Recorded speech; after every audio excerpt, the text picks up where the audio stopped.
Catherine? Huwag mo isisi sa akin yung katangahan mo, no? Tapatin mo nga ako, Maylene. Sinadya mo ba talaga na mapahiya ako dun sa parting yun? Alam mo kasi, ikaw naman kasi may kasalanan eh. Masyado ka kasing ambisyosa. Pupunta-punta ka pa dun sa party, hindi ka naman bagay kung katulong ka. Ano ngayon napala mo? Eh di naghilamos ka ngayon ng cake. Kung pwede nga lang na mainit yung cake na yun eh. Di sana napaso na yung mukha mo. Sana umunpis na yung makapal mong mukha.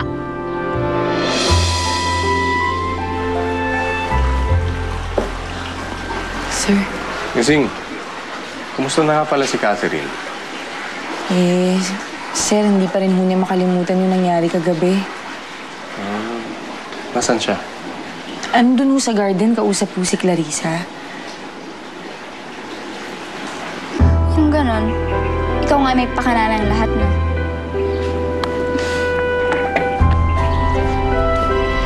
Eh kung ako nga, may magagawa ka pa ba? Pero alam mo, Catherine, ang galing mo ah. Kasi nabuhay mo yung patay na party na yun. Lahat ng tao natawa sa'yo. Kaya sumikat ka. Kaya magpasalamat ka sa akin kasi naisip ko yun. Sikat ka. Maylene, bakit mo ginawa yun? Dahil ba ayaw mo akong pumunta dun sa party na yun, ha? Ikaw rin ba yung nagmansya dun sa damit ko? Sabihin na nga nating ako nga. Ako ang nagmansya sa damit mo at ako ang nagpahiya sa'yo sa party.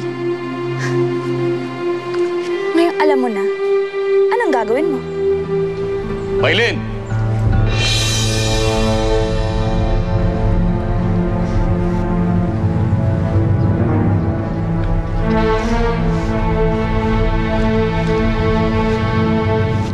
Totoo ba itong narinig ko, Maylene? May kinalaman ka sa pagkapahiya ni Catherine sa party. Eh, Daddy, kasi... Sagutin mo ang tanong ko.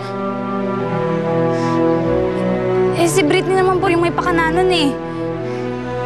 Pero ikaw ang nagplano at ikaw ang nagutos. O sige na. Aamin na ako. Ako nang may pakananon. Pero Daddy, kasalanan mo naman yun eh.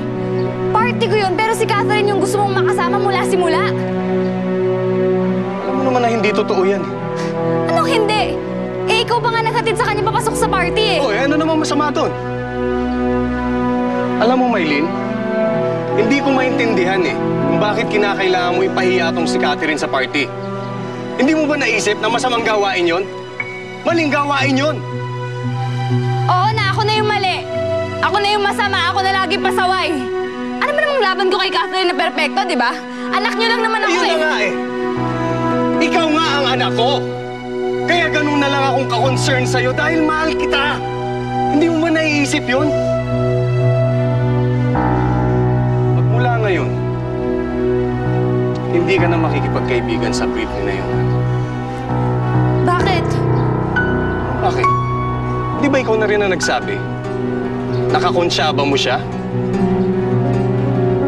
Kaya't sa ayaw at sa gusto mo, si Catherine na lang ngayon ang magiging kaibigan mo. Kaya't pag-aralan mo ng makasundo si Catherine. And from now on, you're grounded.